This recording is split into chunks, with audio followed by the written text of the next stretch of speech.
تیریږي زهر او داسې وخت راغی د خوږو نه اوس جوړیږي زهر.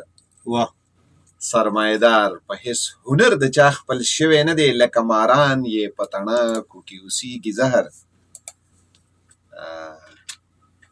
په کلهیي او په نچه مینان ځکه ډیر شو، د پښتنو کوڅو کې ځای په ځای خرڅیږي زهر. او د زړه سقراطه زړه دې سپک که خدا هم واوره چې د دې سیلبه تا ته دلته میلاویږي زهر. ډیر ښه. او موږ د دوران د اژدها د شونډه لاندې پراته، واه واه، موږ د دوران د اژدها د شونډه لاندې پراته، او زمونږ خولو کې ساسکې راسسیږي زهر. ډیر ښه. او لاړه د مینې د ماحول فضا خیرنه شوله، د زندګۍ په ځای د ځمکې نه ټوکیږي زهر. واه. او چرته د امن مسیحا ورله پکار دی ګني، چرته د امن مسیحا ورله پکار دی ګني، اسمته رګ رګ کې د دې وطن خوريږي زهر. ډیر الله ډیر